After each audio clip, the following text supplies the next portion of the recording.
父亲以重伤的代价猎得一头野猪，恶毒奶奶得知后，却把所有的肉都分给二叔三叔家。我不服，便上门与他理论，他就叫上二叔三叔把我吊起来打了2个半小时。看着重伤的父亲和生病的小妹，大哥不惜孤身犯险进山打猎，最终死在了那冰天雪地中。父母得知消息后当场气死。后来恶毒奶奶把我送进孤儿院，还将年幼的小妹卖给个老光棍做老婆。多年后，成为王牌特种兵的我打算回来复仇，却被他们设计车祸致死。再睁眼，我回到了悲剧开始的那一天。二哥，三丫好饿呀。三丫乖，二哥这就去山上打猎给你找吃的。山里已经死了几个猎户了，二哥你不要去，三丫不饿了。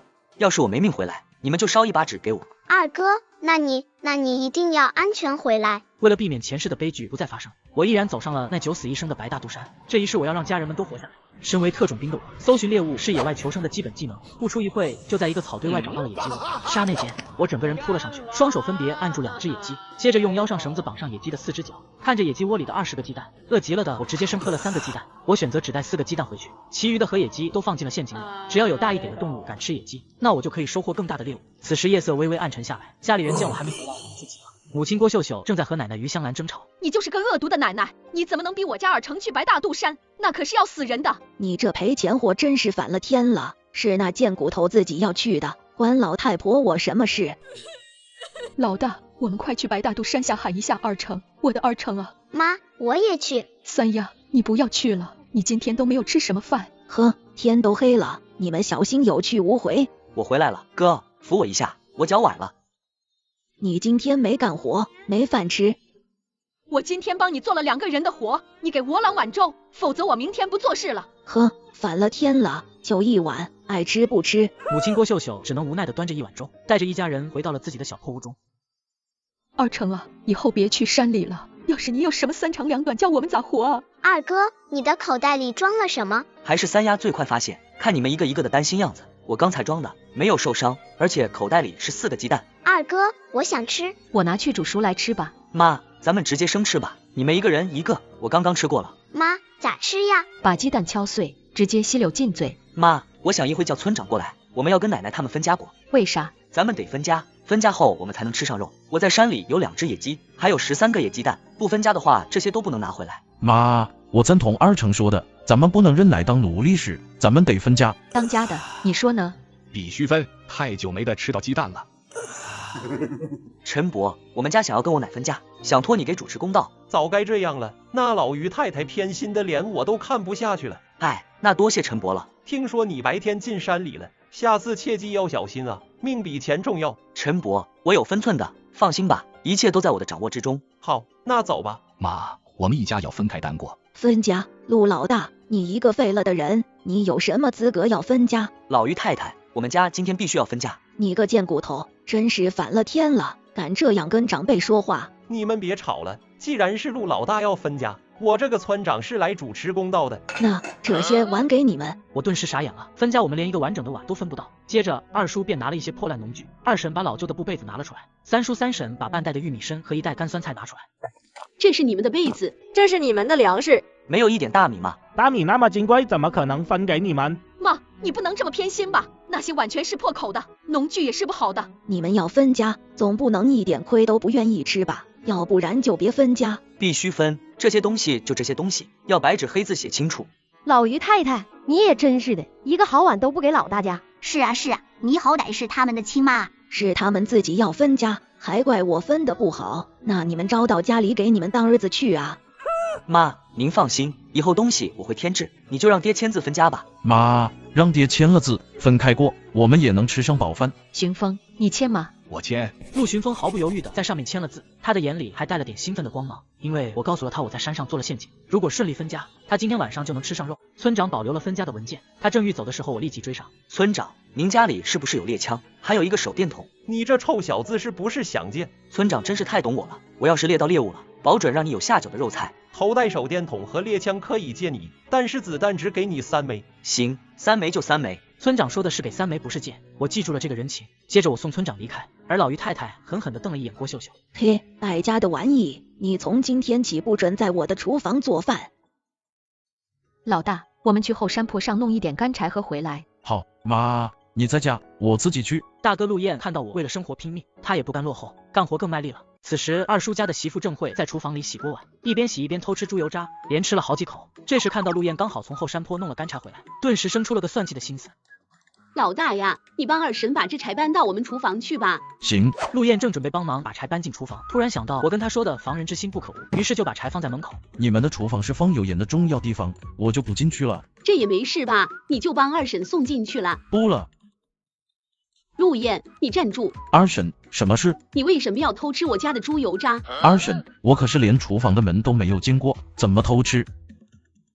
妈，你看少了很多，我亲自抓住他偷吃的，你看他还不承认。你这贱苦头，都分家了还敢偷吃老娘的猪油渣，竟还敢不承认？不是我吃的，我为什么要承认？妈，您看，你这大孙儿可凶着脸，吃了也不承认。那你为什么出现在我们的家厨房门口？是二婶叫我帮忙把这些柴火搬进厨房的。那你就是进了厨房了，真是个贱骨头，还说不是你吃的。我真的没进。你就进了？我没有。你进了。你干嘛？哎呦！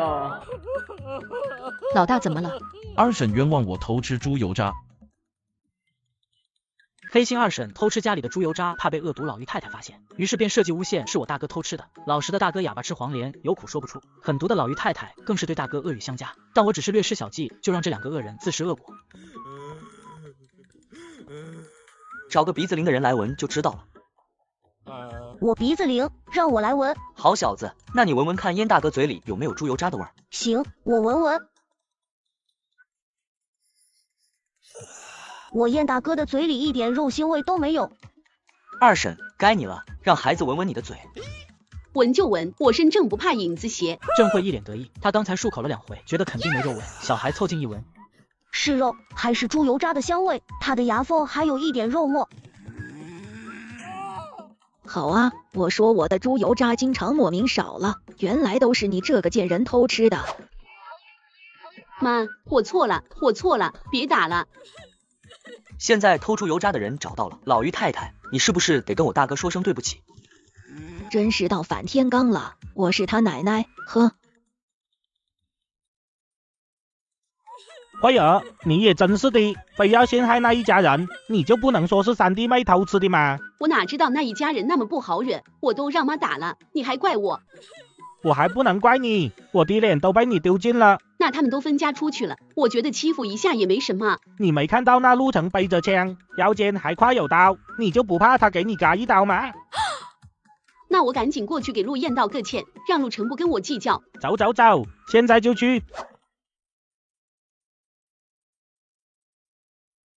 这个二婶真是个黑心人，我好心好意帮她，反而被她陷害。以后二婶要是来借东西或是做什么事，都得防着她一点。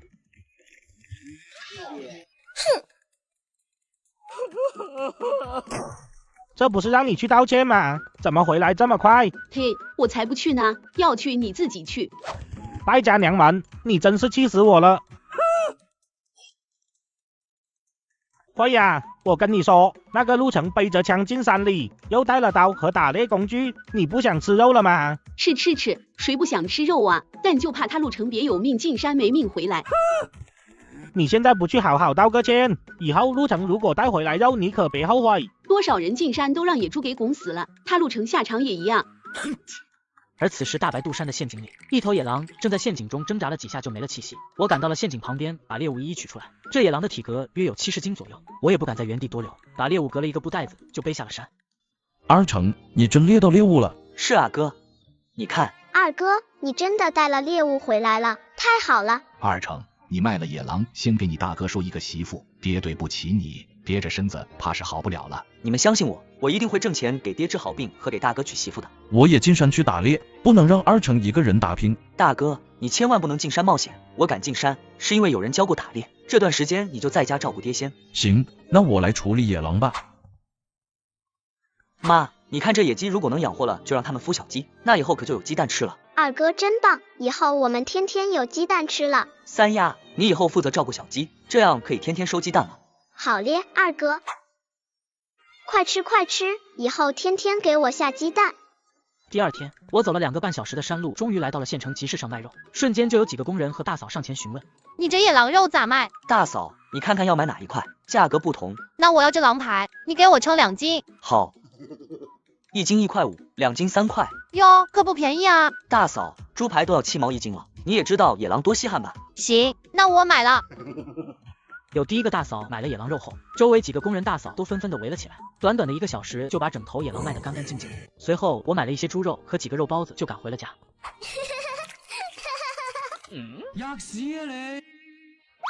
三丫，快尝尝这肉包子。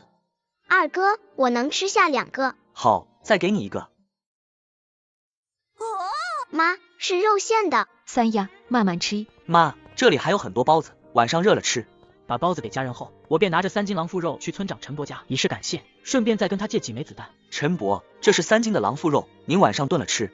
二成啊，这野狼是不是自己撞你枪口上了？我1发子弹都没有用，我是用2只野鸡把它引上陷阱的。你这小子真行，走，今天晚上不醉不归，跟陈伯喝一杯。好嘞，那就不客气了。对了，陈伯，我想跟您再买几发子弹。你又要上山打猎吗？不瞒陈伯，我有些打猎的本事，如果只是在地里干活，我有些不甘心。村长也知道白大肚山是要有猎人去打猎才行，这几年村里的庄稼都让野猪霍霍了不少，他身为村长也是头疼。这钱10颗，算是我代表村里的决定，送给你赶走野猪的。今年的庄稼能不能保收成，就看你的了。那后面10颗子弹呢？多少钱1颗？我买。二成，不是陈伯为难你，你要是做村里的公社猎人，能得到1个月10块钱的工资，并且我也能向上面申请到子弹，但是你得负责为村里守庄稼。得嘞，多谢陈伯，您就放心吧。我把猎枪背起，又把子弹挂在了身上，也算是接过了这个村里猎人的活。因为前几任村里的猎人都没活过任期的前3天，母亲郭秀秀得知后，知道自己儿子这是拿命在赌，她就哭得一把鼻涕一把泪。妈，我二哥当猎户不好吗？您怎么一直哭着？三丫头，妈心里难过呀。我在屋外听着母亲哭得肝肠寸断，但是还是下定决心要当猎户，因为只有这样才能名正言顺的让家里人过上好日子。很快，草丛里突然冒出一个猪头，我把枪对着他的猪头上就是一枪，领头的野猪轻松躲过，可他后面的那只野猪就没那么好运气了，吭吭几下就倒在地上。受到惊吓的领头野猪马上掉了头，带着一众的野猪呼呼啦啦的走了。听见枪声，村长就带了几个壮汉子匆匆赶来。我听到你开了2枪，你人没事吧？我没受伤，那野猪群跑了，我只打伤了1头野猪，在那野猪受了伤，生性凶猛，快请那个张屠夫过来。大家马上把野猪给绑了起来，扛到了村里。我则又提了枪往野猪走的方向追上去。到了和隔壁一凡村交界处，就看见1头野猪在啃食红薯。我二话不说，朝着野猪来了一枪。野猪只是受了伤还能跑，不过速度并不是很快。最终我把那受伤的野猪赶进了一个山洞中。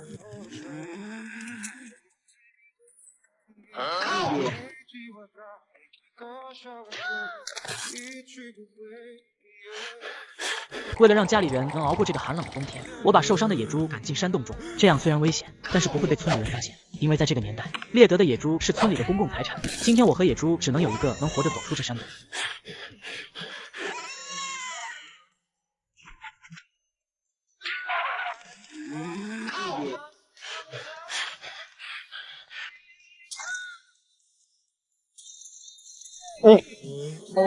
我扛着野猪下山直奔县城，因为是倒卖野猪肉，不能光明正大的去菜市场里卖，我只能悄悄找到了猪肉摊的汉子。哥，野猪肉你敢不敢收？兄弟，我能看看货吗？你跟我过来。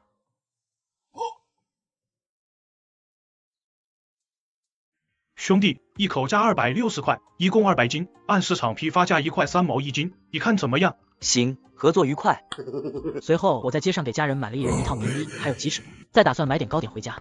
小姐姐，给我来几斤的糕点。哎，大兄弟，这是家里办喜事吗？你要哪一种糕点呢？一样都来点吧。好嘞，那板酥和绿豆的最好，特别多人喜欢吃，我给你装多一点。老板娘的纤手细而白嫩，妥妥的风韵犹存，让我看得心里痒痒的。老板娘发现我一直盯着她看，也吓了一跳，我马上别开了眼。小姐姐，那个红豆的糕点也给我来几块。好嘞，这里一共13元。那给你钱。大兄弟，下次还来哦。放心吧，一定会常来的。我不敢多看那女老板了，因为前世一直当特种兵，还没来得及娶老婆就被老于太太设计车祸致死。再看老板娘，怕会影响到心。此时刚刚回到家，就看到虚伪的三叔假装送礼上门跟我拉关系。三叔，你这有事吗？哎，二成的，你守庄稼守得好呀，三叔这是来多谢你的，这些礼你拿钱去给你妈。村里守夜人这工作你要好好干哦。三叔客气了，那这东西我就收下了。陆巡言收紧了紧手，但还是拉不过我，他以为我会说礼物不用送了，让他拿回去。那成，没事我就先回去了。那不送了。三叔慢走。陆巡言，你礼品呢？耶，疼疼你放手。哼，你这杀千刀的，那礼物是我准备给我娘家妈送的，你却送给了那一家人贱货。你也不要动不动就过，你可以把村里分下的肉送一半给你娘家吗？这肉也不多啊，你送给陆城那礼物可是做汤圆的白糖、黑芝麻、洗发水20袋呢。哎，你给你妈送肉也一样的。我真是倒了8辈子血霉才会嫁给你这窝囊废。三亚，快穿上试试。二哥，这是给我的吗？对，三亚快试试。哇，二哥，这鞋子真暖和。喜欢吗？三亚可喜欢了。随后哥哥和母亲也换了一套棉衣棉裤出来，哥哥整个人看上去帅气了许多。咱们每个人都有一套棉衣棉裤可穿了，剩下的棉花都用在弹棉被上面，这样以后睡的时候就不会冷了。妈，弹棉被的棉花我明天再买，你得给我们一人多做一套棉衣裤才行，就这一套不能替换的。这会不会太奢侈了？妈，不会的，你就做吧。行，就听你的，我家二成长大了，做事一套一套的。妈，后面在我们老房子旁边的地，给咱大哥修一个小房子，那大哥就可以单独出去成家了。二成，盖房子的事你不要操心，我自己来。大哥，我们是一家人，相信我，我们应该很快就能给你盖一个小房子的。妈，我跟你说，那个陆城真是个黑心人。你想呀，以前一家人没有分家时，他哪里打过猎？现在呢？不久前我刚看到他大包小包的往家里提着东西回去。呵，这个贱骨头翅膀硬了，不好拿捏了。我这个三婶自然吃不上他的什么好处，但是现在村里给他们家里分了双份肉，也不见陆城拿他的肉出来孝敬您。呵，这不是还没有到中午饭吗？我再等等。哎，那妈您慢慢等，儿媳的肉就放在这里了。三婶何桂梅也是对自己挺狠的，为了讨好老于太太，她又切了家里一半的肉提过来，所以她自己的家里的肉只有一小份。你个败家的玩意，你要让妈去拿捏那的陆城，你也不用自己的脑子想想，那一家人都分出去了，是谁能拿捏得了的？哼，反正送出去了，要拿你自己去拿，那是你妈，又不是我妈。陆巡言在小院里走了几圈，他还是没胆量去他妈手里拿回那一块肉，但是他突然想到了一个主意。哦爸，我跟你说，要不咱们也分家了吧？真的吗？那可太好了。只是这样，你以后早上就得自己起床做早饭了，你可愿意吗？愿意的，十分愿意。你要知道，我跟二嫂那三八一起做早饭，我处处不得劲啊，她还不乐意，我早就想分家了。得嘞，你同意就好，这样你假装打我一下，然后我就过去跟妈闹分家。来来来。妈妈，您家儿媳妇她太凶了。桂梅人不错，又给你生儿育女的，你忍忍就过去了。那您看看，我这耳朵都快让她拎掉了。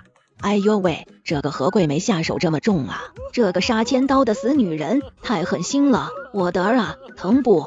老于太太一副心疼的样子，在柜子里小心的翻找了一会，找出一小盒的清凉油。来，用清凉油擦擦，可以好得快一点。那您再不给我们分家，我这得被他3天一小打，5天一大打吗？老三，你什么意思？你们也要分家吗？妈，桂梅早就想分家了，这才3天2头的打我，我一直不敢跟您说。这个贱人，要不我把他痛打一次，为我儿出气怎么样？妈，千万别啊！你知道我的儿子女儿也要妈妈的。老于太太看到老三那样的哭求，狠狠地捶了下桌子，桌子发出一声闷响。这个贱人真是反了天了，我还当她是个好媳妇呢，今天她还是第一个给我送来肉的，没想到她竟然这样对我儿，真是当我瞎了。那我去找她理论。妈，你别去了，不然我回去今晚连床都摸不上了。老于太太心里不舍得跟儿子们分开过，因为她年纪大了，如果没有分家，最少地里的活和吃喝都能有儿媳妇管。她现在后悔了，早知道当初对陆巡风那一家人好一点。不分家，除了这个，别的妈都能考虑。妈，凭什么老大家能开家，我们却不能？不能就是不能，没有为什么。妈，你今天不把话说清楚，我们不依。对，我老二家也不依。随后就见到陆老二夫妻2个，还有何桂梅都从门口挤了进来。原来何桂梅早就猜到老于太太不愿意分家，她就去叫了老2家的一起过来偷听了。妈，我们都想分家。你们真是不懂，我这么跟你们说，我们是相亲相爱的一家人，打断骨头还连着筋呢。但那陆巡风他不是啊。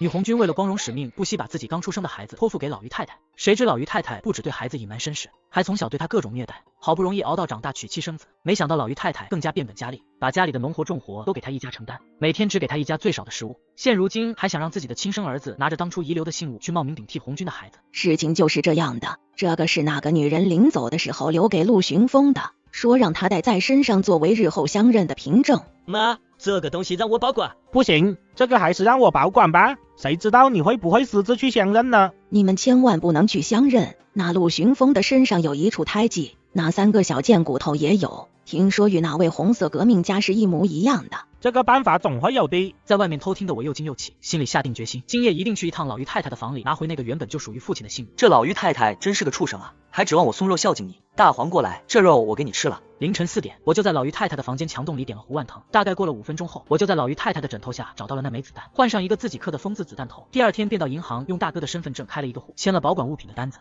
然后刚回到家门口，就看到家里被老于太太砸得乱七八糟。快叫陆成那个贱骨头出来，就他的身上我没有搜了。听见声音，我极快的把存折偷偷塞在旁边的草垛里。你个贱骨头，昨天是不是进过我屋里？老于太太，我怎么能进你屋？我是守夜人，您忘记了吗？我的荷包里有5块钱不见了，是不是你拿了？我自己有工资，1个月10块呢，会看上你的5块钱吗？老于太太其实都去他2个儿子家找遍了，但怎么找都没找到。见我这段时间的变化，他就怀疑到了我的头上，立马在我的身上搜了搜，但是什么都没有搜到。妈，有没有？没有。我的钱一定是叫这个贱骨头藏起来了。5块钱有什么用？也不至于抵上我的清白名声吧？老于太太，你把陆老大家打砸了，你得赔偿。让陆老二和陆老三赔他就是了。村长，我们马上回去拿东西来抵偿。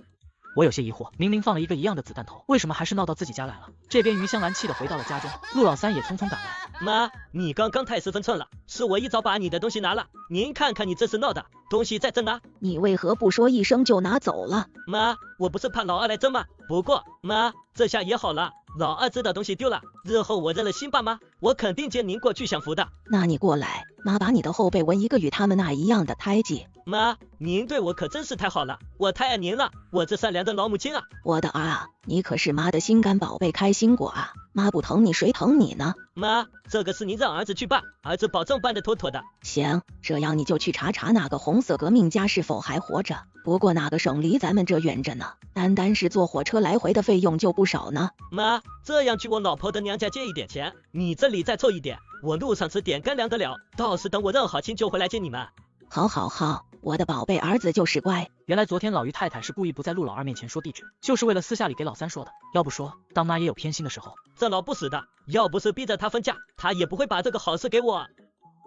因为我是村里守夜人，所以寻亲的事就得让大哥去。随后我便把这件事一五一十的告知大哥。难怪最近老于太太与陆老三天天在一起，好像特别小心的防着我们，原来是准备去认亲。所以大哥你要尾随三叔，不能让他发现你。放心，我懂。夜色微沉的时候，我又带着猎枪和工具上了山，很快就发现一群野猪又在拱了一户人的红薯苗。我马上对准了一头野猪开了一枪，野猪中弹叫了几下就没了动静。第二天我便扛来到了县城，又找到上次的兄弟。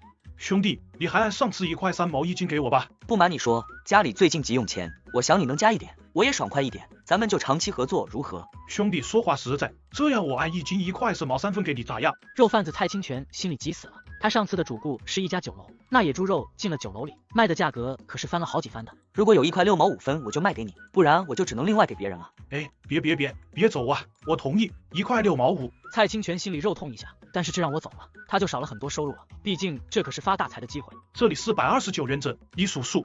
行，合作愉快，那我走了。我知道这个价我还是亏了，但是眼下这个情况也不允许我在县城里满街的倒卖野猪，一旦让人查到了，那可是要被踩缝纫机的。随后我吃着大肉包子逛了起来，这一打听才知道整条街是民众自己组成的小黑子市场。哥哥，要鸡蛋吗？一个小小的姑娘仰起头萌萌的问，而她的口水都咽了好几下了，看样子也是苦命的孩子，跟妹妹三丫有一点像。你有多少鸡蛋？你真的需要鸡蛋吗？我真的想买。大哥哥，你跟我来，我的鸡蛋呀，都是家里母鸡下的，我一个一个收着，保管能孵小鸡，也能做成美味的鸡蛋羹。我跟着小女孩一路走到了一处拐角，那里有2个孩子在守着鸡蛋。妹妹，姐姐，啊，都别怕，这个是我找的客人，大哥哥，您看看，全在这里了。黑市危险，有坏人，你们下次有鸡蛋在这里画个鸡蛋图形，我来买，以后不许随便出来卖东西了。你们家大人呢？大哥哥，你是说以后我们有鸡蛋都可以卖给您吗？没错。谢谢大哥哥。快别这样，起来吧。妹，这么多鸡蛋得卖多少钱？大哥哥信得过我吗？信呀，不然为什么跟你来？大哥哥，我们这一篮子鸡蛋有37个，我们就按35个卖给您，您看可好？不必了，就按37个卖，多少钱一个？3分钱一个。好，这里是1块2毛钱，你接着，这篮子我下回还给你。大哥，我们有1块钱了，这样咱们家大姐姐就可以吃药了。走，快回去。闻言，我提着鸡蛋悄无声息的跟在3个小孩子的后面，来到一处小院，看到他们3个进去。刚才问你们家大人呢，你们怎么不吭声？是不是家里大人生病了？不要你管，你别进来。大哥哥，您救救我们的大姐姐，她生病了。她在哪里？大姐姐在房间里。我走进去就看到一个年轻娇美的女孩子，双眼紧闭，嘴微微起皮，脸色苍白，一副生了大病的样子。我只是来趟黑市卖野猪肉，却撞上未来的媳妇病危，只是我俩现在还不认识。好烫，得赶紧去医院，否则有生命危险。不行，我们没有钱。傻小子，你跟着我，我有钱，我带你姐去看病，不然她会没命的。丫头，你在家看着你弟弟。大哥哥，你一定要救救我大姐。我把床上的姑娘抱起来，直接跑出去，很快就到了县里的医院，而大男孩子一直守在病床前，生怕一转身大姐姐就不见了。现在她生病，身体极虚弱，我去弄一点白粥汤喂她喝，要不要给你带一点吃的？大男孩没有吭声，眼神防备的盯着我。放心，我不会要你钱，我也不是什么大善人，只是不救一下，估计这几个孩子都会没命。因为我前世就听说一条消息，县城有一个卖鸡蛋的小女孩子被个猥琐男尾随到家中，最后3个孩子和一个大姐姐都让人给糟蹋了。现在我算是一次救下4条人命了，但这时我还不放心，跟小摊贩的老板说了送2碗白粥到医院，就匆匆的回小女孩家里去。刚刚到了门口，就看到一个男人正在翻他们家的院墙。你竟然爬人家院墙，说你是第几次爬了？第1次，我就是听说这个小妞病了，想进去看看她。你是想进去欺负她吧？没有，我不敢的，大哥你放过我吧。这话你去跟公安说吧。随后我把他送到公安，那边以入室盗贼名义给他抓了。我庆幸我回来的早，要是晚回来一点，2个那么小的小孩，估计那个男人几巴掌就能打死的。谢谢大哥哥，你对我们真好。好了，别哭了，吃吧。有人在吗？你谁呀？大嫂，我是旁边这家人的亲戚，女孩生病住在医院里，家里有2个小的孩子，想麻烦您照顾一下。好，保管帮你照顾好这2个小的。大嫂怎么称呼？我叫叶艳珠。这个沈双几天不出门了，你是他对象吗？我听到对象2字时，心里微微愣了一下，但是没有否认，因为如果我不承认是沈双对象，那以后肯定有人会在背后说沈双让别人报了的事，这样沈双的名声就臭了。而且那个沈双长得娇滴滴的，真做对象也不亏吧。把2个小的安排好后，再次回到了医院。你怎么不吃白粥？等你。我吃过了，你吃吧，吃饱了才有力气照顾你姐姐。谢谢你送我姐姐来医院，我后面可以给你做事，偿还这个医药费。你小子能帮我什么？我会割草，会放羊，我还会照顾小孩子。好，到时再说。我这是在哪？姐，你真的醒了，你在医院，是他送你来的，谢谢你。我这才看全沈双的样貌，竟有些让我看入了神。这时护士在一旁善意的提醒，他刚醒来，估计要接小手，你扶着你对象过去吧。我不急。其实他是很尿急的，但是让我扶他真的太难为情了，毕竟这是和我第1次见面。没事，我抱你到洗手间门口，我不进去。你这对象真不错，一直为你忙前忙后的。沈双满脸的问号，他生一场病怎么突然就多了一个对象？他内心是有点忐忑的。他没有钱住院，要是有钱就不会拖着。现在欠了他多少钱了？难道真的要以身相许才能完恩吗？你如果没事，我就先回家了，这里有5块钱，你拿着用。沈双一下子慌了，他真的没有想到一个男人竟然为他做到这样的地步，毕竟5块钱也不是小数目。你是哪里的？这钱我以后会还你的。我懂，你可以到蔡徐村找我，托别人捎话也行。我叫陆成。不是说农村人吃饭都难吗？这个男人这样大方，就自己也不要求回报。你把钱给我了，那你自己呢？你是县城的人，可能以为农村都是穷人，我只是觉得农村挣钱更容易，没别的意思。我走了，我得回村守夜。你竟然还是村里的守夜人？是的，明天见。姐，你要不要嫁给救你的陆成大哥？他可比那个整天说想娶你，但这些天却一直没有出现的蔡坤强太多了。沈双也知道那个蔡坤怕是不会再来了。蔡坤也是一名教师，一直在追求沈双。当得知沈双婚后要照顾2个弟和1个妹妹，蔡坤有些不情愿了，说3个孩子是他父母的讨债鬼，干脆送到福利院去。你对象走了啊？今天他送你来，药都喂不进去，要不是他一嘴毒药，你怕是小命都没了。他一嘴毒药？是啊，幸好及时，不然你都危险了。姐，你别怪我，我只想要姐活下来，我同意的。别提了。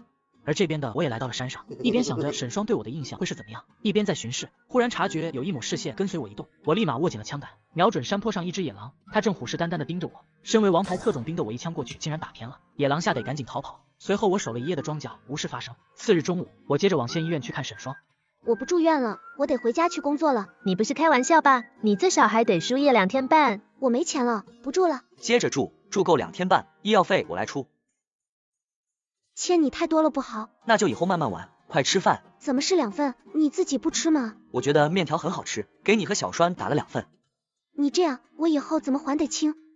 我去给你打壶热水。沈双感觉我8成就是看上他了。昨天夜里一直让他心里挺甜蜜的，因为护士说我是个会挣钱的，掏住院费的时候手里握着大几10块钱。小栓，你说这个陆程要比蔡坤强得多吗？姐，你想想那个蔡坤，每次来看你都是空手的，什么时候给我们吃过这样的面条？蔡坤那种不三不四的人，不配跟陆程大哥相提并论。要是姐姐嫁到蔡徐村里去，你们想跟着去吗？姐去哪，我们就去哪。好。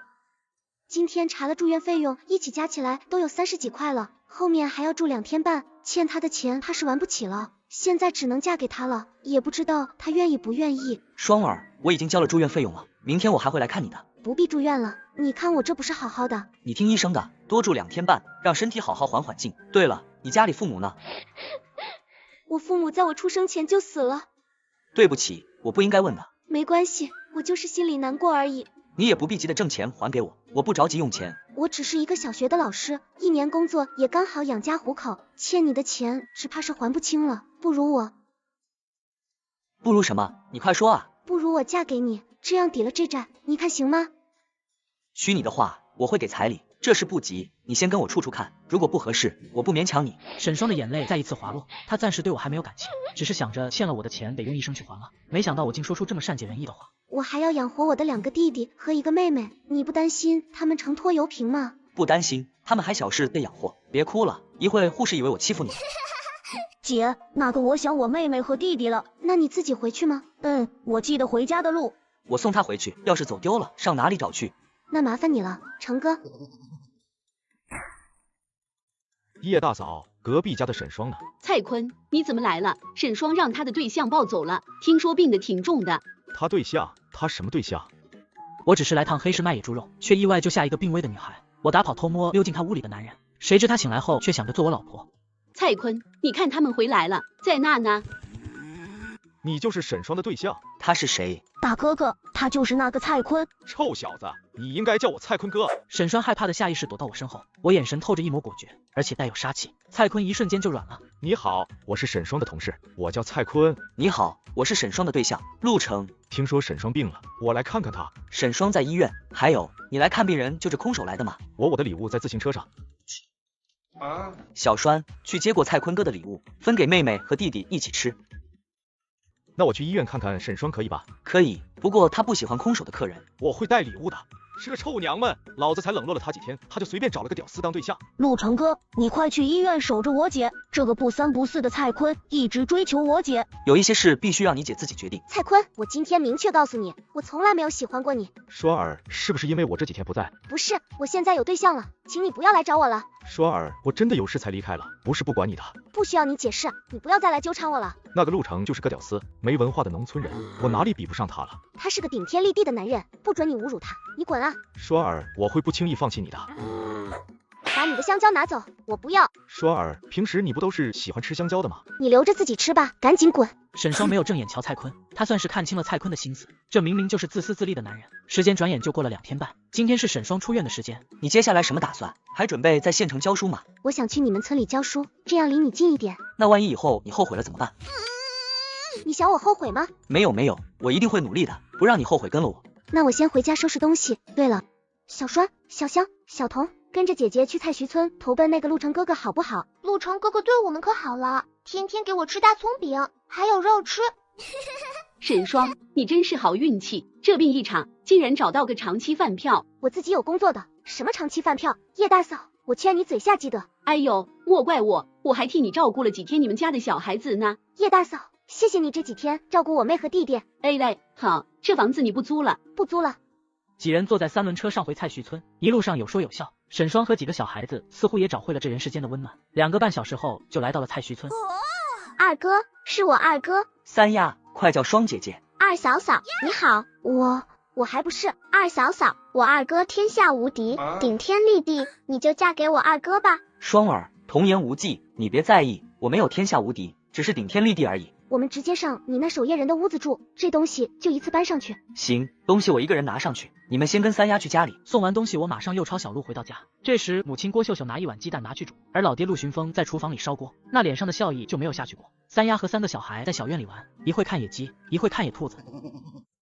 这双姑娘长得真好看啊！是啊，太好看了。真是傻老头，你激动个啥？我为儿子高兴呢，这姑娘跟你年轻时候一样漂亮。你这死鬼，真讨厌！你看这姑娘看咱们二成那眼神错不了，他们有戏。是啊，我发现咱家二成好能干啊，真不愧是我的种。中午的面条里每个碗里都握着一个荷包蛋，还有白菜配葱花，一家人吃得非常的温馨。到晚上我们都回到了半山上，我也拿着猎枪准备出门开始今天的工作。大黄，我去守夜了，屋里都是女人孩子，他们的安全我就交给你了。你就安心的去吧，我会帮你好好照顾好小嫂子的。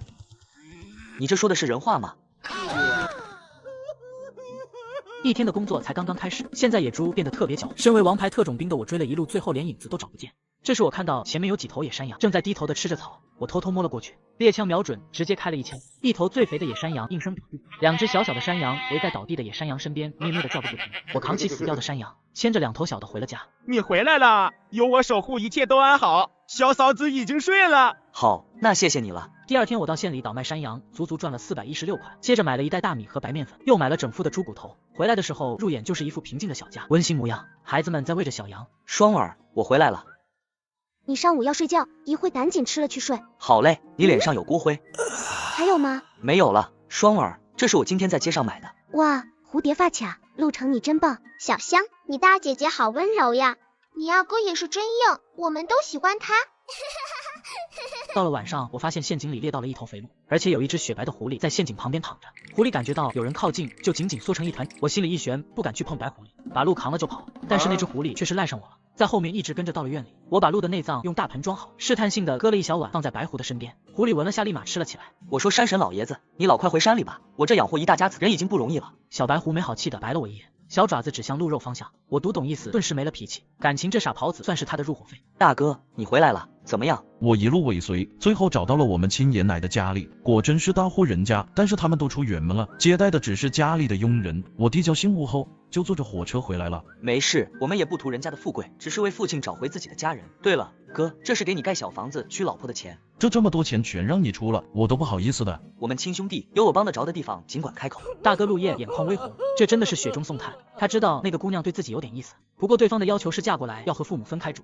到了晚上，白狐狸就带我上山了，在一处凹山窝处，2头小野猪睡得跟死猪一样，我2只手直接抱起拿回家放进猪舍。村里的人得知我家里又养上小野猪了，很是羡慕，但又理智。而二叔陆寻望就是个愣货，他想自己上山试试能不能套到野猪。陆寻望在山的边沿上等了好久，也没有见到野猪的影子。到了傍晚，他正想回去，然而此时有一头独狼盯着他。陆程这个贱骨头真是邪门了，怎么他一上山，那猎物像是主动送上去给他打一样，真是他娘的见鬼了。我妹妹只是说了句我二哥天下无敌，城里姑娘立刻对我好感加倍，只因我是蔡徐村的守夜人，如果和我在一起，她每天都能吃上肉。然而恶毒二叔却对我心生嫉妒，作死跑到深山里也想狩猎野兔，却不知道自己已经被一头恶狼盯上了。突然我出现在二叔陆寻望的面前，举着枪对准他，他立马吓得尿了裤子。陆程，你要做什么？你还年轻，千万不要走上犯罪的道路啊！以前的事都是二叔的错。哎呦。我对你没兴趣，但是这狼是我的。我从二叔的面前走过，直接把3步距离的野狼又补了一刀。野狼凉得透透的，见状陆寻望尴尬极了。我以为你要把二叔嘎了。这里有血腥气，你再不走一会，应该还有狼会来。二成，你这猎得的野狼也算是咱们村里的，这野狼你能给二叔几斤肉吧？要不是我救了你，你现在估计是野狼的晚餐了。没有我你也猎不到这么大的野狼啊，对不对？你分我几斤的肉，我也不会对别人说起。我一阵无语，要不是怕这人死在山上影响自己打猎的心情，刚才就应该让被野狼一口咬死。随后我把野狼送到了村长陈伯的小院里。陈伯，这野狼刚刚差一点咬死我二叔，我用猎枪把他打死了，这肉您看怎么分？陆寻望，你好好写一份检讨书上来，否则这野狼肉你们家就别吃了。老三，幸好你会写字，不然这野狼肉咱们家是吃不到了。老于太太这时候还在惦记着这野狼肉吗？不是应该想想他的二儿子为什么上山去打猎吗？他就不担心他白发人送黑发人吗？估计这个老于太太对老二也不喜欢。你说陆程那贱骨头多傻啊，那么大的野狼他就不会私下跟我们分了，为什么要交给村长啊？陆城是守夜人，他猎的猎物都是咱们村里的，怎么能私下分呢？怎么不能？他要是在山上等到入夜了再找机会扛野狼下山，那肉我们可以得到1半多。真不愧是我善良又机智的老母亲啊！妈，你太足智多谋了，真的就怪陆城那贱骨头太蠢了。那可不，这老不死的真是脑回路清晰。入夜的时候，我又带着狐狸爷进了山里，他很快就根据气味带我找到了一个野鸡窝，直接活抓住一对野鸡。狐狸爷继续在土里刨了几下，地里很快露出个木箱，我撬开后发现里面竟然有几把枪和一堆的子弹，我激动坏了，这一箱的宝贝足够让我在深山里横着走。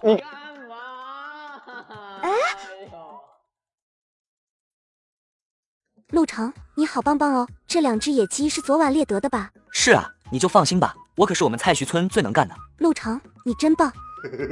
到中午的时候，我来到山上就用枪打到一只肥兔子。此时传来猛兽声音，是一头极大的野猪，看这体格足足有400斤左右。一人一猪对视了一眼，我赶紧的瞅准一棵大树爬了上去。这头野猪应该是那2头小猪的母亲。就在此时，10几头狼围在了野猪周围，野猪看到狼群也是吼吼的叫，随后对着狼群一个猛撞突围，野狼也随之追了上去。遇上10几头野狼，只怕这野猪很难存活。我悄悄地从树上落下来，突然一头野狼从侧位扑了过来，我反应极快的就地一躲，同时瞄准开枪，野狼瞬间倒下，然后我又快速的上了树。我知道刚刚的狼群肯定有狼返回，不一会果然有3头狼回来，我把枪对准其中的一头野狼，瞬间又是一头野狼倒地，另2头野狼害怕的掉头逃跑。我马上对准离开的野狼连开2枪，2只野狼倒地抽搐。到天微亮的时候，我在家门口坐着，突然发现那野猪竟然还活着，看样子只受了一些伤。这时野猪猪圈里2只小猪也激动的吼吼叫起来，我立马把猪舍打开，大野猪就进了猪舍里。这可是引进来400斤的野猪啊，要发财了。随后我准备入睡，突然听到外面有一阵脚步声。这时沈双刚刚起床，准备打开房门，我马上从床上弹了起来，拦住沈双。沈双，别开门！陆城，你要干嘛？我还没准备好。我不是那个意思。怎么了？外面有狼，你在家看好孩子。2个人都往门的缝中望向外面，只见外面围着10头左右的野狼。沈双吓得汗毛直立。你快叫孩子们躲起来，这里交给我。好，我马上去。随后我来到窗口，拿着枪对准狼王就是一枪，狼王瞬间倒地，其他野狼吓坏了，纷纷逃跑散去。听到枪声，村长等人在村口也是很着急，但也不敢上山营救我。也不知道陆城他们一家人还活着没？我们再等等，要是他死了，那只能说他自己能力不行。住口！你咒他死吗？你真是个畜生！亏你还是他二叔。哎呀，是狼！你们别怕，这狼死透了。你的家人都没事吧？谢村长，他们都没事。你这孩子真是吃着晚饭的人。二成，你如果想以后能合法持枪，就得上县城去报个守夜人的名，由县里分发子弹。好的，那我明天去报名。次日一早，我来到县城，先去递交了守夜人的申请，然后给沈双他们买了围巾和帽子。回家的路上突然下起了暴雪，在深山里这种情况是最危险的。此时沈双在屋子里看着窗外，眼神里都是担心。这大雪天不知道成哥到哪了。大姐姐，下这么大的雪，成哥还没回来，不会有事吧？没事的，你们就放心吧，我二哥天下无敌。这时院子门咚咚咚的响，妹妹三丫马上跑了出去，打开门，门外站着的却是自己的老妈和大哥。母亲得知我还没回来后，直接急哭了。老大，你快去接一下二成，我的二成啊！我这就去。老大，你也小心点。我会小心的。虽然雪下得很大，但这种环境对于我一个王牌特种兵来说简直就是小儿科。毕竟强者从不抱怨环境，弱者才会怨天尤人。二成，是你吗？我还以为你死了。大哥，你怎么来了？我们在家都很担心你死了，所以就出来找你。我没事，我们回家吧。在天黑之前，我们终于回到了家。母亲和沈双已经做好了晚饭等我们，一家人都围在了桌前吃饭，一幕温馨模样。咱们家以前没有这些吃的，都是我天下无敌的二哥打猎以后才改变的。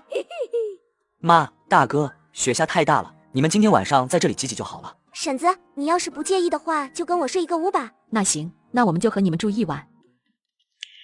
Nice。夜里我出来解小手，正好这时沈双也出来解小手，两人对视一眼，他看见我有点害羞。你在干什么？还是你有什么事要找我？我想问你，灯油你放哪里了？我屋里那边也要加一点。好，那你等着。明明今天早上我才给他加满了灯油，现在就说没有了，他不会是想让我去他房间吧？我只是进城卖点野猪肉，却拐回一个城里女孩。晚上我只是不经意间说了句屋里没灯油了，没想到半夜她竟跑到我房间来。灯油还有很多呀。那你要不要在我房间里看一会书？好。她很快就挑了一本书，接着就钻进去我被窝，但是我无动于衷，依然看着书，这也让她对自己的魅力产生了怀疑。其实我也不是不想和她进一步发展，只是因为前世连女孩子的手都没有碰过，就被老于太太设计车祸害死了。所以我此时很紧张，不知如何下手。这个臭陆程，我这么大一个姑娘在你房间，你竟然还有心思看书？我只是刚才在外面做了点手工，被他发现，为了掩饰尴尬才说灯油没了。他怎么就直接跑我床上去了？我现在该怎么办啊？喂，你书拿反了。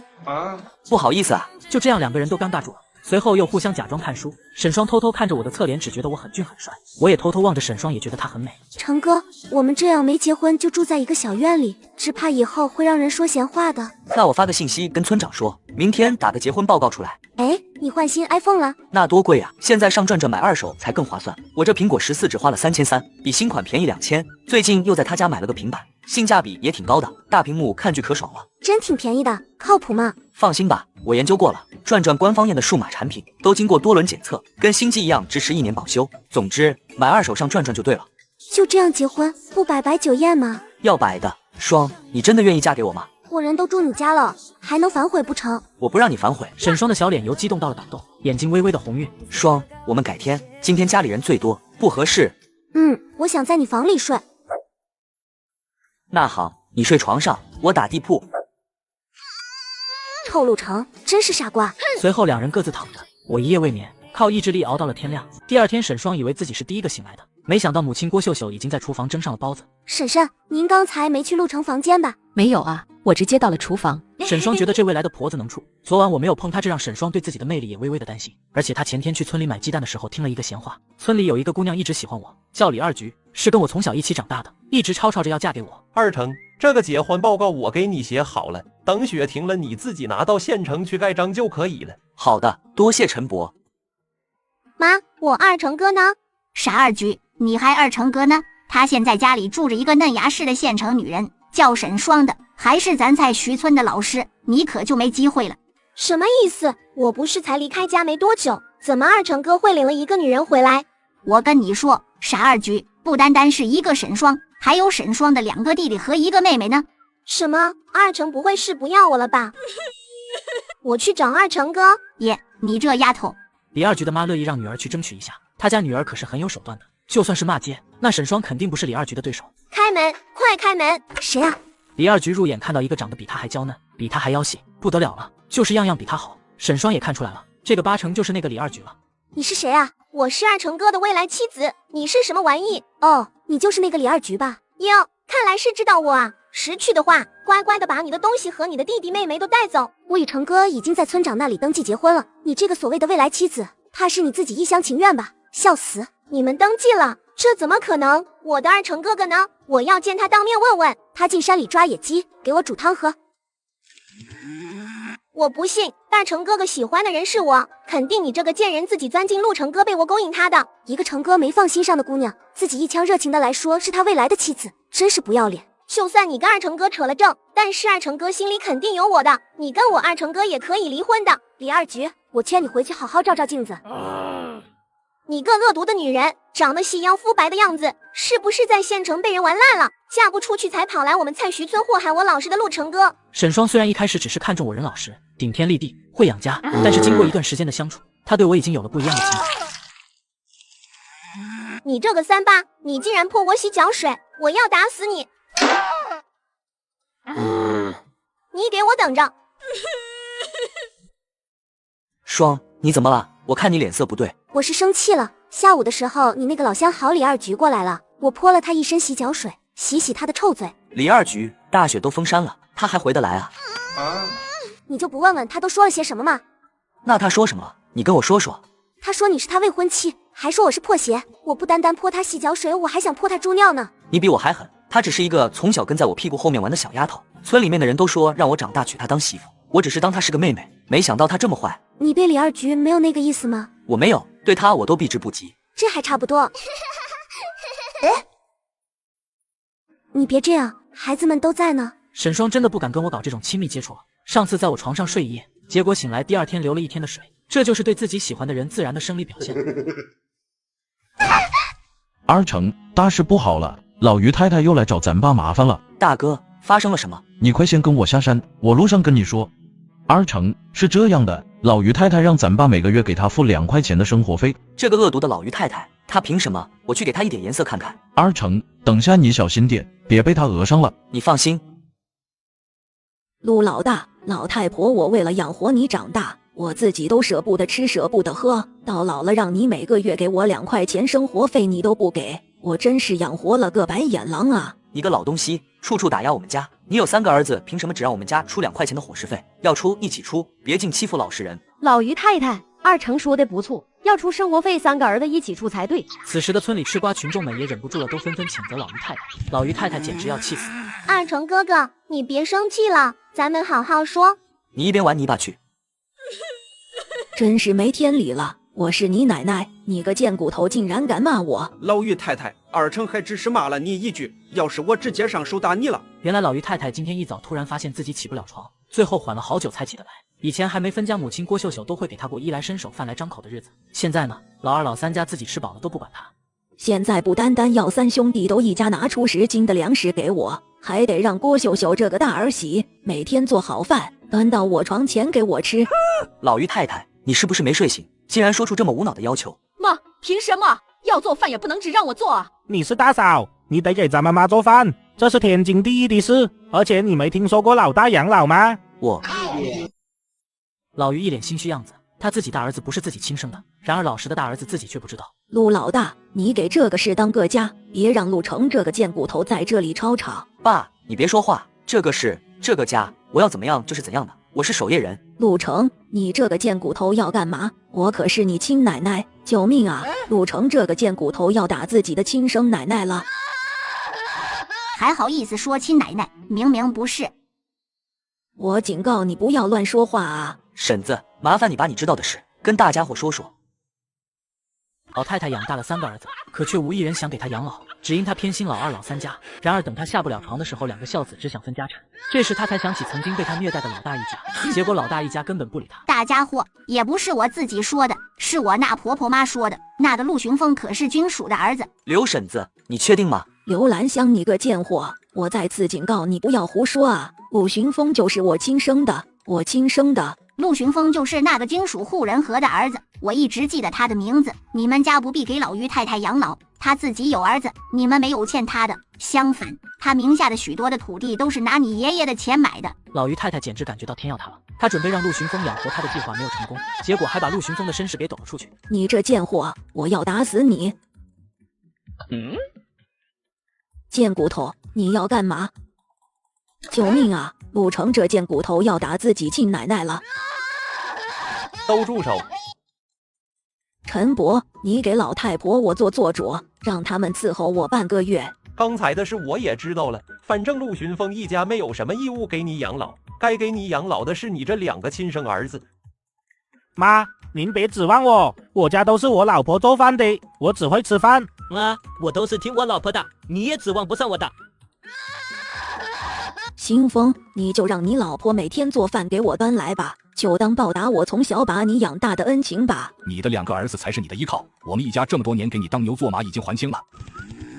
不求你们了，我自己做饭吃喝。随着老于太太不甘的离去，这场闹剧才算是结束，村民也纷纷散去。这时村长叫住了我。二成，明年开春了，你可能肩负生产队护卫队长的职责。护卫队长，那我可不可以自卫杀死那些亡命之徒？可以，我是为了你方便持枪解决那山里的亡命之徒。7年前，我的一个妹妹就是在山下种地被山里歹徒掳走失踪了。现在上面说有5个越狱出来的亡命徒到我们这方向来了。陈伯，你放心，我一定好好守护着村里的村民们的。要是能找回我的那个妹子就好了，可是7年了，只怕人都让他们糟蹋死了。想着这些，我双拳握紧，回去半山腰的路上，感觉到今天的山林异常的安静，有点不对劲。进到小院，我立马找到沈双。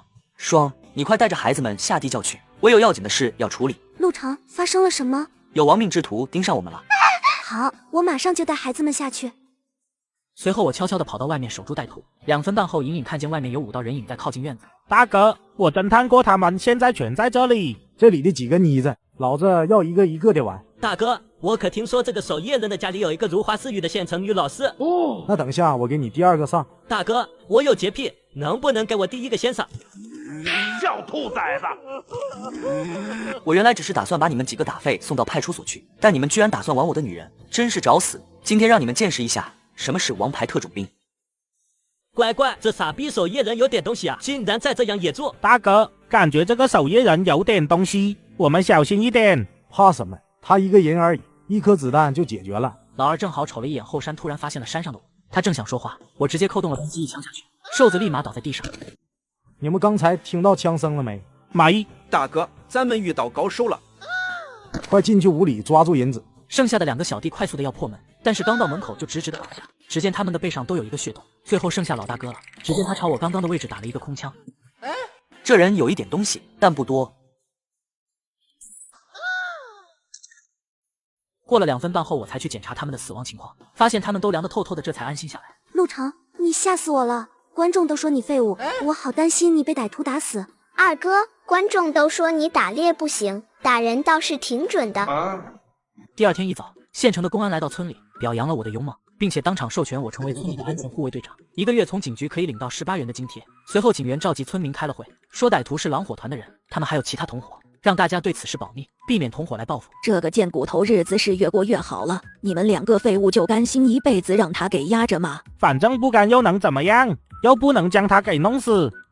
你有什么话就直接说，何必跟我们2个转弯带拐角的？我是想把陆成杀死了那5个人的消息透露出去，不管是不是狼火团的人，只要说陆成坏话，说他放眼，白大多的山里是他陆成一个人的天下。妈，你的意思是咱们白大多的山里还有人？呵，这么多年，怎么可能只有狼火团5个人？那深山里可是藏着不少人的。这个事咱们不能自己去抓，得找几个不懂事的小孩子去说。还是我的老三有头脑。这样，明天我去榨一点麻叶拿回来，你让你的孩子在一些村里孩子面前说，老三你再编几句好上口的歌谣，让孩子们唱。没问题，这事就这样干了。第2天便有小孩在唱起歌谣，唱什么2成2成你真成，狼火团的是5重，要说谁是山中守护人，除暴安良必是2成哥。这个歌谣是谁教你们的？2成哥，别打我，我不知道。小兔崽子，让你去外面唱歌谣的，你为什么回来了？二叔，原来真是你们在背后搞的鬼。什么搞鬼？我是你二叔，这歌谣是传送你的丰功伟绩。陆成，你要干什么？我可是你二叔，你要大义灭亲吗？说是什么人编的歌谣？要是不说，我就用枪打断你的第3条腿。别，是陆巡言编的歌谣。不久后，村长又派人找遍了全村，却不见老于太太和陆巡言一家人。此时陆巡望脸色中带着一抹坏笑。你是他们用来拖住我们的吧？他们进山几天了？我不知道。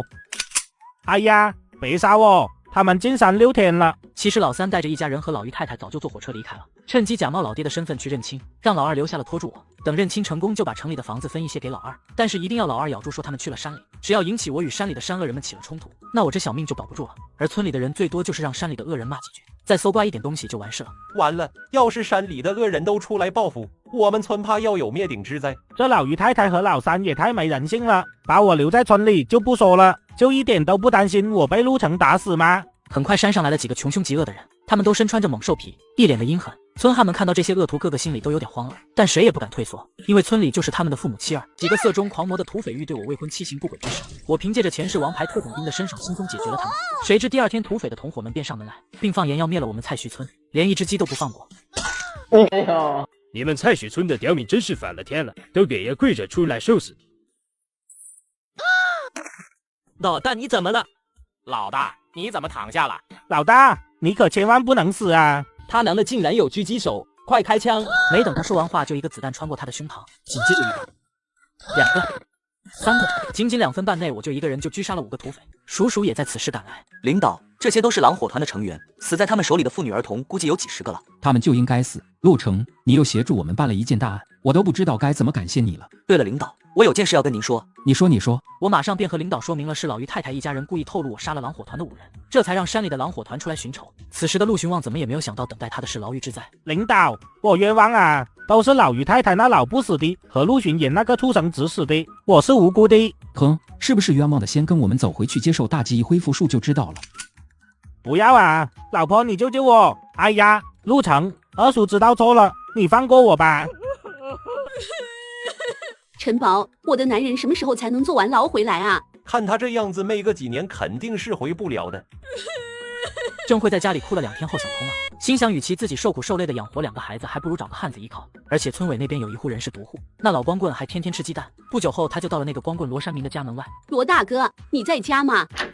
你有事吗？我是陆徐旺的妻子，我今天想来给你量身做一做衣裳。我没有老婆，不用做衣服。哎呀，我家男人不争气，让派出所给抓走了，得好几年才能回来。这不料我不想放坏了，今天是特别来给山明哥做几套衣裳。罗大哥，你看行吗？行，那你一定要给我量身试手。罗大哥，你就放心吧，我技术好着嘞。两人马上火急火燎地走进屋里，2分半后，郑慧心满意足地出来了，手上还提着一篮鸡蛋。而此时我正巧从山上下来，看见这一幕。所以这罗山明还是被郑慧给拿下了吗？这罗山明真是饿了。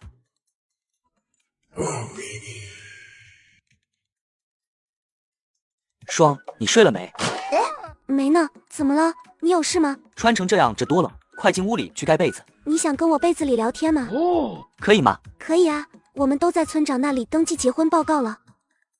随后我和沈双盖着被子聊天谈心，到夜色朦胧的时候，我悄悄地回到了自己的房间里，但硬是睡不着。次日一早，我一身疲惫的在烤火。成哥，昨晚我睡着，你没对我做什么吧？没有，我忍住了。哦，那可能是我昨晚尿床了。二成，求求你救救陈伯吧。张婶，陈伯怎么了？陈伯下午听人说山里有个长得像他妹妹的人，然后就独自进山里去寻了。不好，这个冬天是老虎发情的时候。那怎么办啊？我知道你很急，但是你先别急，我现在就进山里寻找村长，你先回家去。成哥，你注意安全，一定要安全回来，我不能没有你。放心吧，不得吃之前我是不会死的。我走了，你在家照顾好自己。说完，我拿起枪，带了许多子弹往山里赶。很快就看见老虎把村长和一个女人逼到了一处绝壁上，我瞄准老虎，一枪打中老虎的身上，第二枪直接射中老虎的头，顿时老虎倒在地上抽搐。百香，老虎死了，是不是二成来了？哇！村长，你们没事吧？二成，你这打了老虎，真是成为打虎英雄了。哪里的话，要不是你们在这里吸引老虎的注意力，我估计够呛。回到半山腰后，我把老虎放在自己的院子里。沈双看见老虎就被吓了一个激灵。真的是老虎啊！天啊，你不要命了？老虎你也敢打？我不打老虎，老虎就要吃掉村长和村长的妹妹了。二成，你小时候我还抱过你呢。百香姑姑好。才几年不见，你就这么大了。是啊，它好大。村长，这老虎等我卖了好价钱了，我会分点钱给你，这样你可以给百香姑姑找个老实人嫁了。现在哪个老实人愿意娶百香啊？她又能吃，又在土匪窝里待了5年。大哥，我还是黄花大姑娘，我在山里躲了5年。你怎么做到不让土匪抓住的？我一直躲在山里生活，就是怕土匪会在出山路口上等我，直到前不久土匪窝里好久没有人回去，我这才敢出来。这样就说得通啊，前不久就是我把土匪打掉的，你能一个人在山里待了5年，真不容易。那个二成，我们先回去了。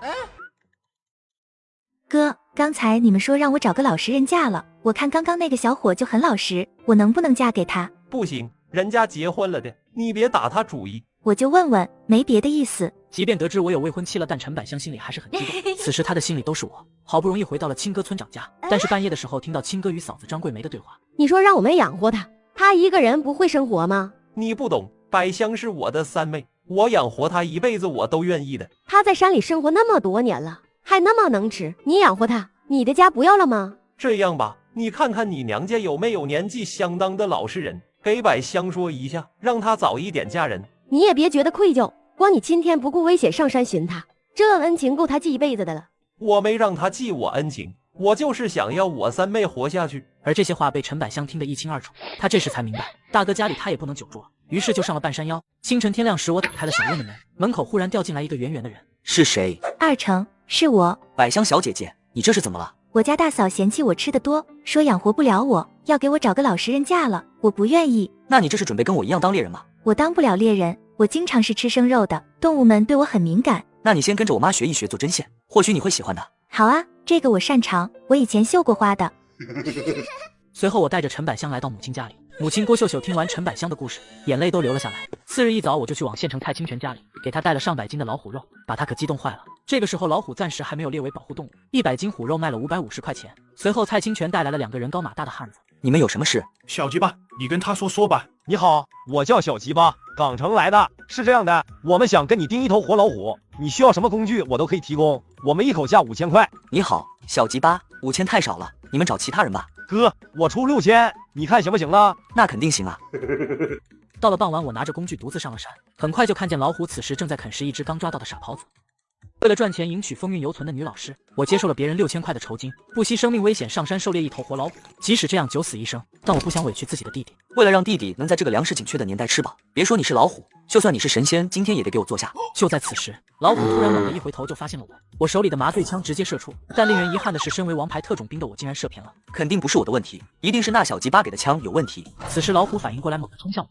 就在这千钧一发之际，我一个后空翻，同时连续打出2针麻醉枪，刚好精准命中老虎的腰和屁股，老虎顿时倒在地上。小伙子，你这有点东西啊！我觉得王牌特种兵都没有你身手厉害。少拍马屁了，赶紧走，麻醉时间有效。小鸡巴，你们先给我钱吧。好嘞，大哥，你数数看够不够？还行，你们没骗我。我也不敢骗你啊！你才上山不到2个半小时，一头老虎说抓就抓了，给我100个咱也不敢骗你啊！小鸡巴心里早就乐开了花，动物园里跟他买的老虎都是近3万元一头，活老虎价值很高，而他只给了我6000元，我对他来说就是妥妥的财神爷。到早上天微亮，沈双在他自己的房间里睡得香香的，一睁眼就看到我坐在床边。成哥，你怎么在我房里啊？你没有做什么吧？没有，我来送给你钱，让你感觉一下数钱的快乐。这一次卖了什么？怎么那么多的钱？我卖了1头活老虎。啥？你不要命了？沈双的小甜头在我的怀里投了几次，一副又喜又气的样子，十分。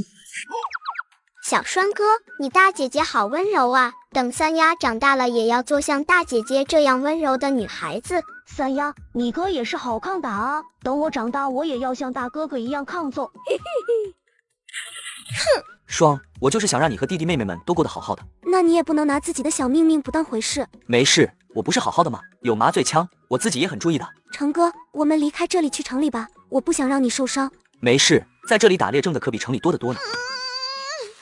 不是吗？我不管，反正你这个人是我的，我说了算。这种被沈双放在心尖上的感觉，让我莫名觉得很爽很幸福。第二天，我想起了这个年代自行车还是稀罕物件，现在自己手里有1万多的余钱，如果全部拿去投自行车，肯定能翻好几倍的赚回来。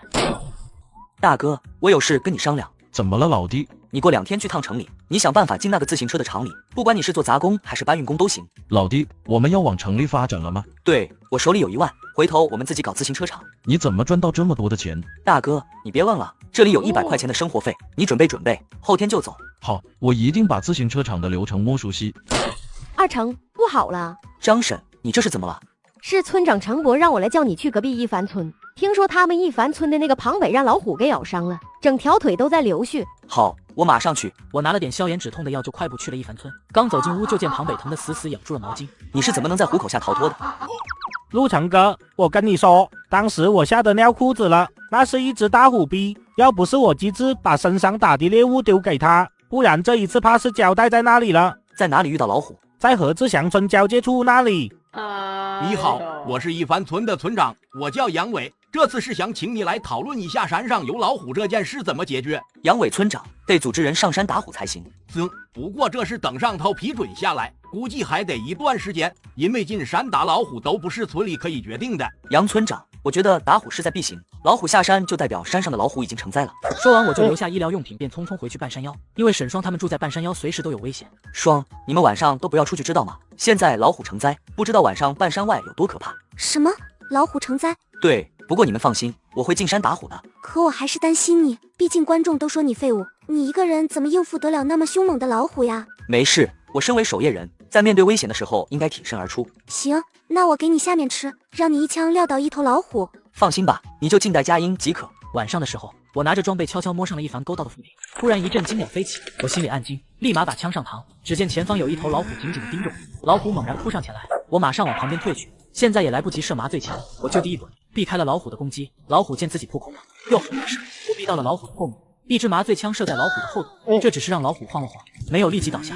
我又一边躲避开老虎的冲击，一边射出了第2枪麻醉枪，结果这次麻醉枪直接被老虎拍在地上。我一惊，一边与老虎周旋，又准备了第3支麻醉枪。老虎再次扑空后，晃了晃它大大的脑袋，我抓住机会，这一次射在了老虎的脖子上，恰好这时第1针麻醉枪也挺有效，顿时老虎趴在地上。看见这一幕的小鸡巴等人马上走过来。哇塞，陆成，你可是真神啊！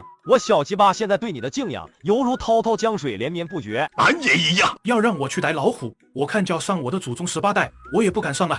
少拍马屁了，给钱吧。我们说的可是大实话的哥。哥，这是6000块，你拿好了。小鸡巴，你们走吧，趁现在天黑好走，免得叫别人看到了。那我们走了，哥，下次再见啊，哥。第2天，我走了2个半小时的山路，终于来到了隔壁一凡村。现在雪一化，满地的干草，暂时草地还没有长出嫩芽。一些年轻的妇女在河边洗衣服，那些洗衣服的妇女们个个露出一截白白的手臂，个个风韵犹存的样子。陆城小弟弟，你这是要去哪？小姐姐们，我来看看你们村的庞北。就是我们村那个废物手山人庞北吗？那废物我们都好几天不见他了，不知道是不是死了？还没死，前2天我刚看见他。还是陆城小弟弟你好，人长得帅还那么猛，我们村那个废物手山人跟你比简直就是一坨大便。好了，你们先忙，我去看看他。那小弟弟你以后可要常来看我们啊。放心吧，先再见了。小弟弟，下次过来先去姐姐家，姐姐给你下面吃。哎呀，疼我死我了，我腿断了，你要负责，快赔钱，不然你今天走不出我们一帆村。杨伟村长，是我，陆城，隔壁蔡徐村的那个守夜人。陆城你怎么来了？我正好要去找你们村长陈伯，那天庞北用了你的药，我问他这钱咋算。杨村长，那个庞北的伤口怎么样了？伤口长得还好，就是忍下的不轻，都说下次打死也不上山里了。被老虎咬一口，他还能活着回来，就是命大了。也是他命大，我也吓得半死。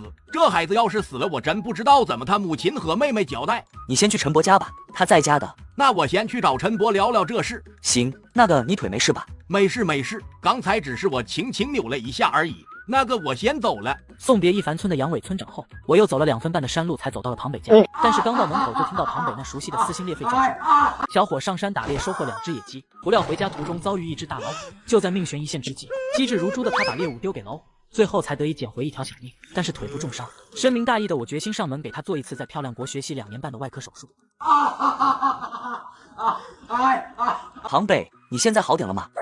陆城哥，你怎么来了？我的腿好点了，就是久不久突然特别疼。没事，我今天是来给你治愈的，我会点医术，给你手术一下就不疼了。真的吗？陆城哥，你可真是我的再生父母啊！好了，你躺好吧。陆城哥，你这靠谱吗？放心吧，说出来你可能不信，这手术我曾经在泡菜国反复练习长达2年半的时间，现在帮你做这个手术，还是看在你跟我是同行的份上呢。那好，陆城哥，那你小心点。你就放心吧，一切全在我的掌握之中。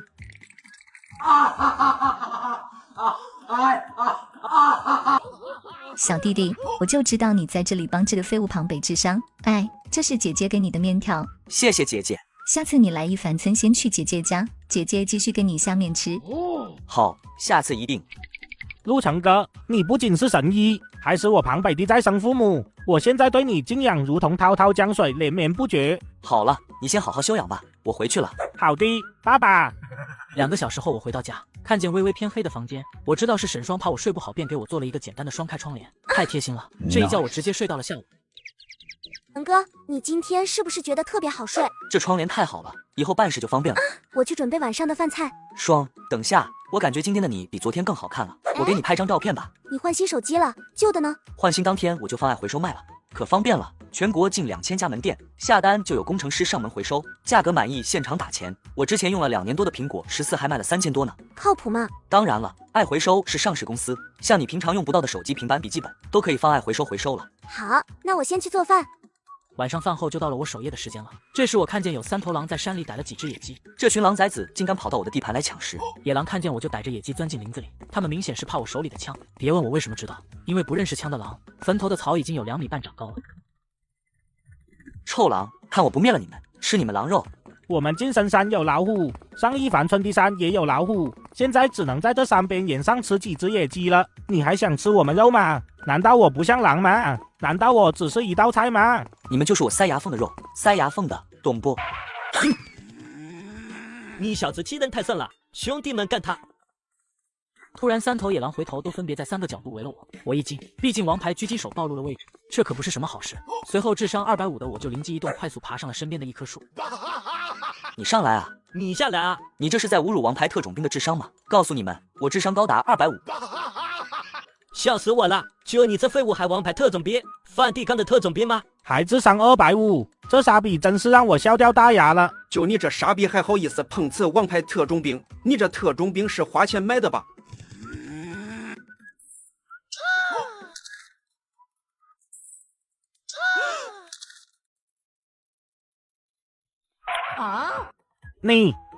你不讲武德！而山下睡着的沈双听到一声枪响，他马上从床上起了身，一脸惊恐的样子。希望成哥打猎枪枪准，猎物一枪毙命，成哥毫发无伤，平平安安。是谁？双，是我回来了。陆成，我以为你死了，我好担心。我好好的，打了3头野狼。我每晚都担惊受怕，要是你死了，我可怎么办啊？你回去睡吧，我去把野狼处理了。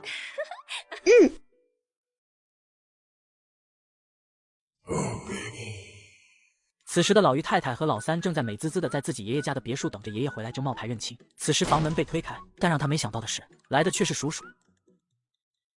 你们要干嘛？老于太太，经过我们的调查，你涉嫌一起与土匪狼狈为奸的案件有关，现在就跟我们回去接受调查吧。不行，凡事都要讲证据的，你们不拿出证据来，我是不会跟你们走的。哼，给我拿下！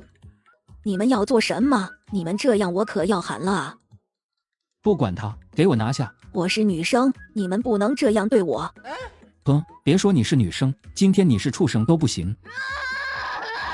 随后老于太太在被审问她的罪行后，就直接被带去坐牢，还有她的2个儿子也是样。但是老于太太脸上却是阴阴一笑。陆成，你这贱骨头，你给老太婆我等着。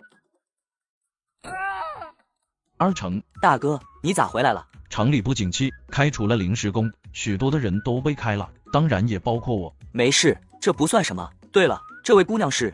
老弟，我给你介绍一下，她叫张彩琴，是你未来的嫂子。嫂子好。对了，那大哥你有什么打算？我没有什么计划的，彩琴家要我有自己的房子，才同意我们结婚。现在先打算在村里挣工分，先把彩琴要的房子给盖了。是我让你去自行车厂学技术的，作为回报，我就帮你出盖房子的钱。等以后我要开自行车厂的时候，你再还给我也行。那成，我给你打欠条。亲兄弟不说说这个。陆燕这边拿了有钱，次日一早就去村长家里批地。很快工匠来了，准备开挖地基。三婶何桂梅的妹妹何桂莲此时也来了蔡徐村。姐，你真能让我嫁给陆燕那傻子吗？你虎啊！正常让陆燕娶你，她怕是不肯，只能走偏路子。那咋整？这陆燕不是家里盖房子吗？她晚上肯定要守夜的，你就这样。